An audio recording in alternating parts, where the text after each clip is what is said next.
Thanks for joining us again here on WBCC and FloridaToday.com. I'm Matt Reed. Coming up in the program, we'll update you on a ballot measure that could give you more control over how your city or county grows.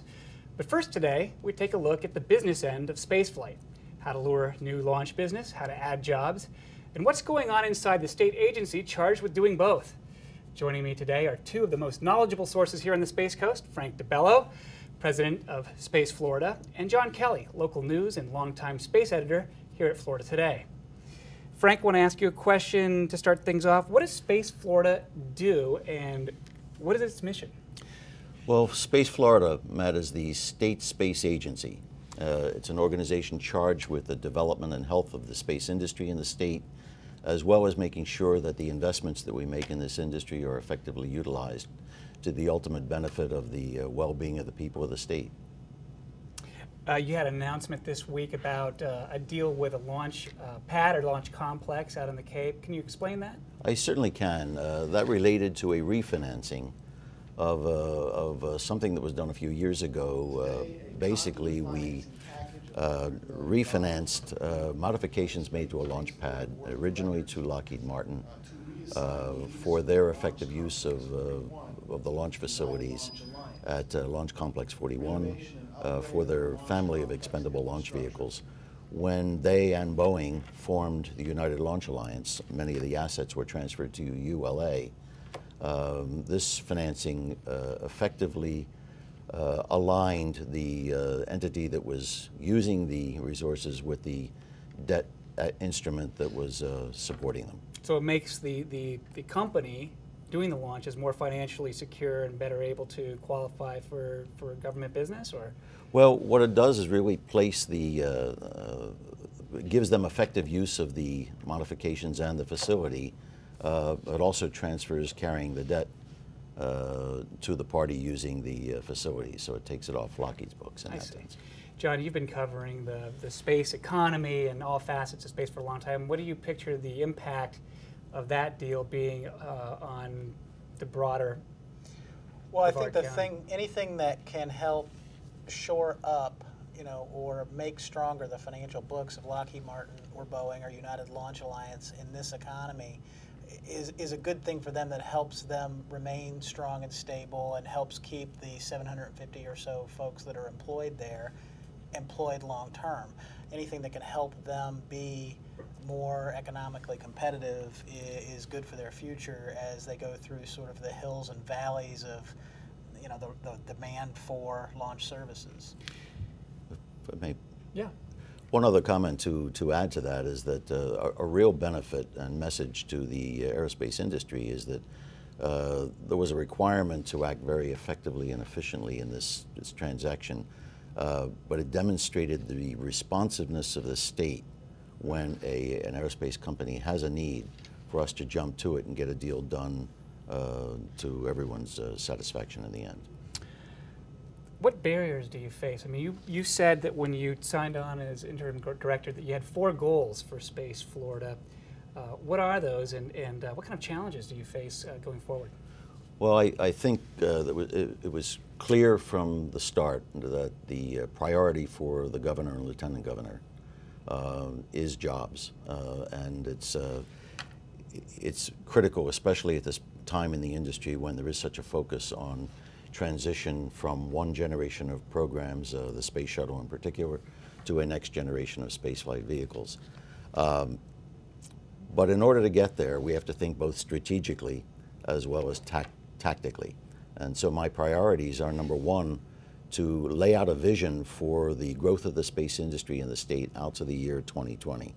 And we could go longer, but I think vision document that will serve very, very well.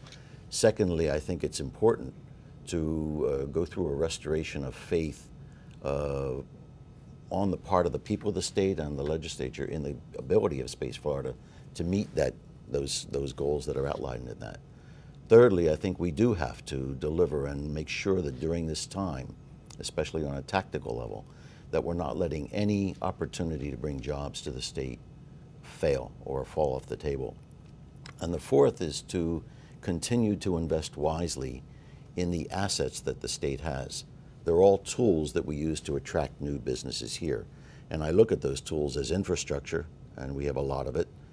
The workforce, which is second to none, and I can talk about that at length. It's our R&D capabilities, and just as we were just talking about with respect to financing capability, it's the business-friendly environment that we create for companies to do business here in the state. John, you recently wrote about a committee that's meeting, it's a NASA committee, I guess it was appointed by the president, I believe, and they are doing fact-finding, I suppose. What's going on with that committee? Well, they've put together a committee to help advise the White House on whether or not to go forward with the vision for space exploration that was put in place by President Bush. The Moon and Mars missions? Yeah, basically whether or not to, not so much I think whether or not to go back to the Moon or go to Mars. There seems to be some consensus about moving beyond low Earth orbit and sending humans out beyond low Earth orbit. Where there maybe is some, not necessarily disagreement, but some concern is about the architecture. What kind of rockets do you use? What methods of rendezvous? What targets are you aiming for early? Should you be going to the Moon? Should you be doing something else? This committee is out talking to the experts, gathering information, and what the president has asked for is options, plural. Right. Recommendations on at least 2 different architectures, in particular for launch vehicles and systems. And that's an interesting request, because what it does is it boxes that committee into not coming back just with the option that NASA is currently on now, but at least 2 comparable alternatives for the White House and the science advisors to look at. And that is causing a great deal of discussion in the industry that had been sort of bubbling below the surface about, should you use these rockets that the military and private industry have invested several $billions in? That they're already using. And that they're already launching. Should you use these rockets that NASA has already invested a lot of money in developing based on space shuttle legacy hardware, or should you go some other route? There was a great deal of discussion about that last week, and at this point it's going to be hard to tell. The thing that I've been saying to people is that the option that's on the table for NASA is a viable option. It's not the only option, and that the way they need to do this is get the data out there and take a hard look at it and make a decision once and for all and move forward, and not keep trying to remake this decision 3 or 4 times. And that the decision needs to be what's best for NASA and the United States, rather than what's best for one contractor or another, or one segment of the industry or another. Now, along those same lines, I still haven't been able to sort of do the math to figure out which one of the options that people are talking about is the best for Florida and for the Space Coast. Well, Frank, pardon the sticky question then. You have connections to all these various contractors and NASA. What of the competing proposals, which scenario do you believe is perhaps the best for Florida? Well, I don't know that I have the ability to lock in on a specific, but I can give you some of the characteristics that I would look for. And first, the commission or the task force has to decide sort of the range of destinations that we might go to. The ones that are best for Florida, I think, in this near term, are to commit to a heavy lift vehicle, first of all. Okay. Ares 5 does the job as a heavy lift concept, and that would be good for Florida. There's a lot of work associated with that, and we want to see that happen. And then things associated with lunar are very, very good for Florida because of the capabilities that are here, and we've already demonstrated both the ability to launch and do the final assembly and integration for assets like that. So I would clearly be focused on both of those. There are multiple ways to get that heavy lift vehicle, and we're gonna have to leave that to the task force to decide. You recently told Florida Today, quote, "The shuttle workers need to know someone cares about them. I care about the workforce. It's a national asset." Everybody says that, but really, in terms, from the perspective of a deal maker like you, how is it really an asset? Well, I can characterize that several ways, but let me comment on that quote. I certainly didn't mean to imply that I was the only one that cared about the workforce. But they are a national asset, and I can tell you that they're a highly skilled, quality workforce that's been highly trained, and they've been focused on a very sensitive mission.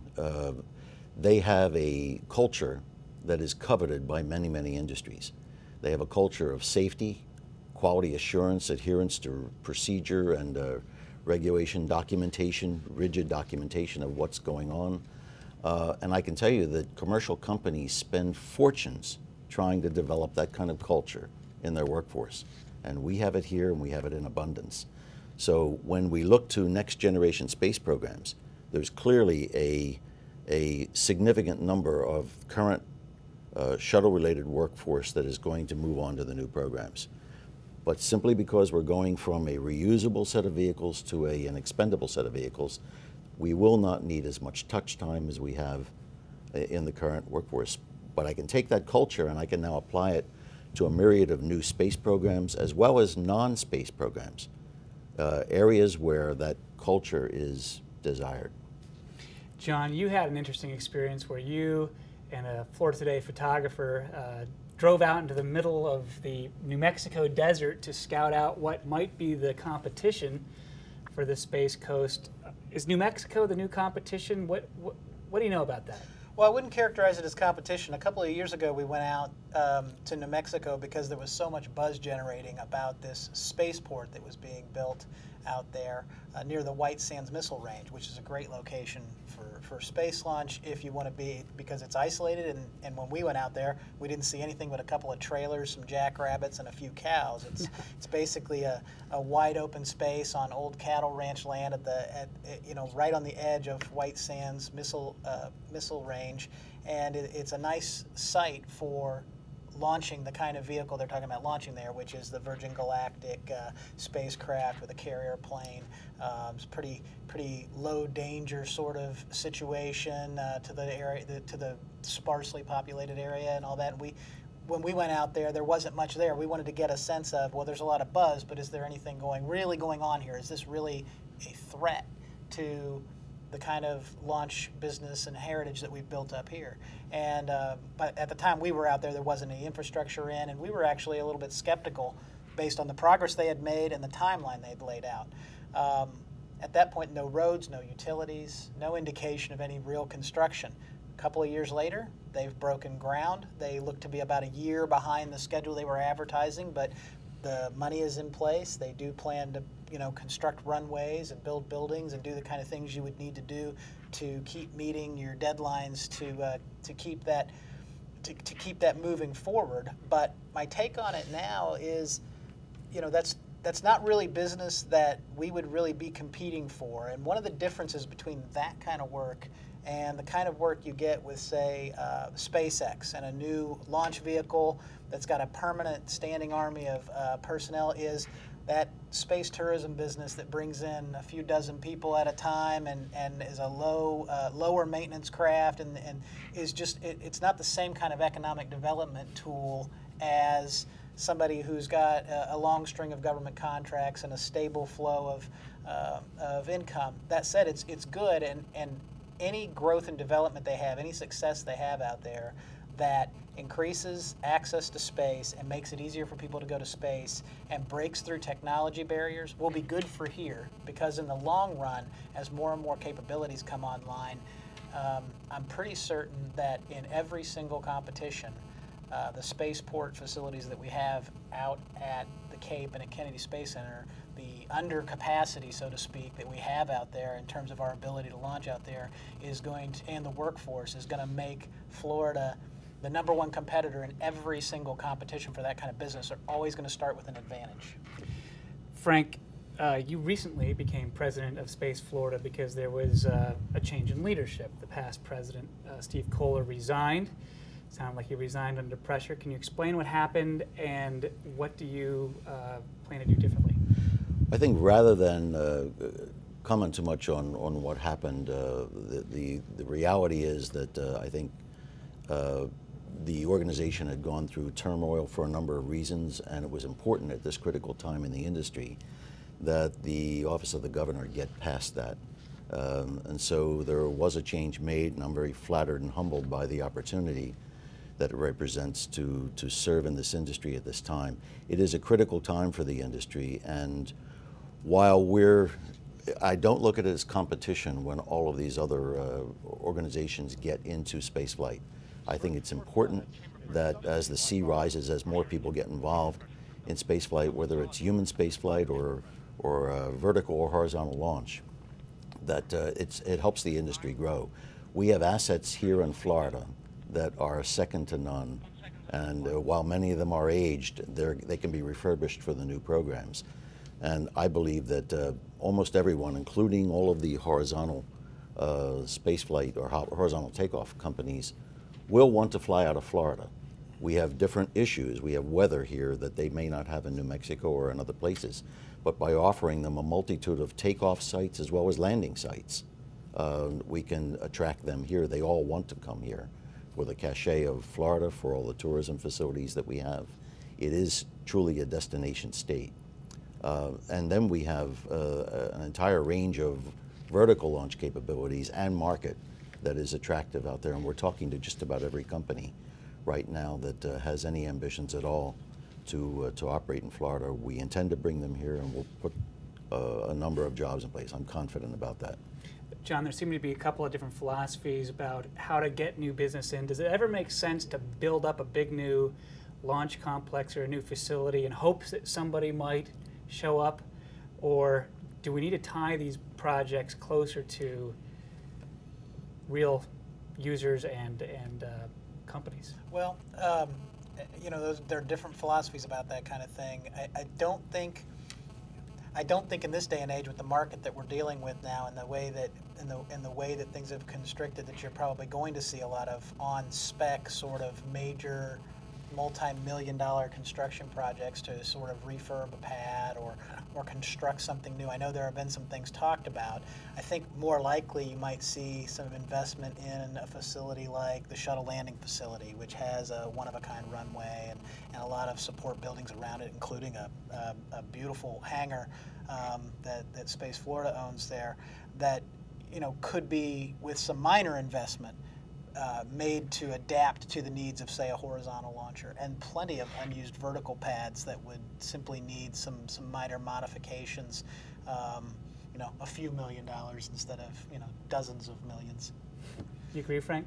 Well, I think it's important to, number one, face the market and respond to it. And I have to agree with John that many of the comments about prudent use of our investments, already made and in the future, is the way to do that. Clearly, if I can spend a few $1 million and get an increase in the number of launches, that's going to be preferable to doing a huge investment. But companies invest in infrastructure and a new product all the time.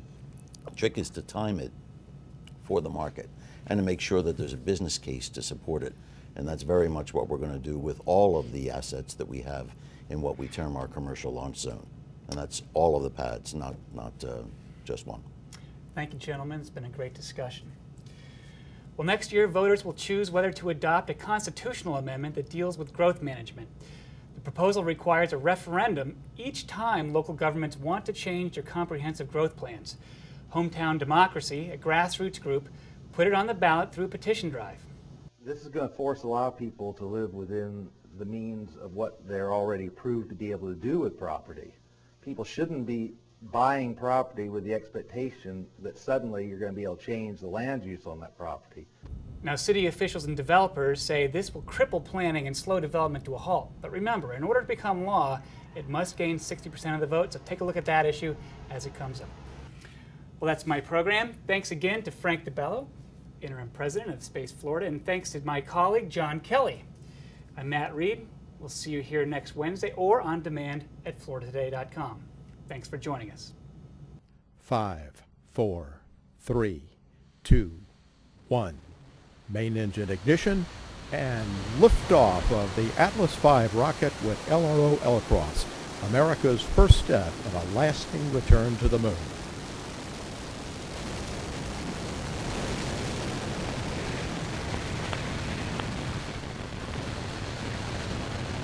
And we have the pitch program in. Vehicle 5 rings look good.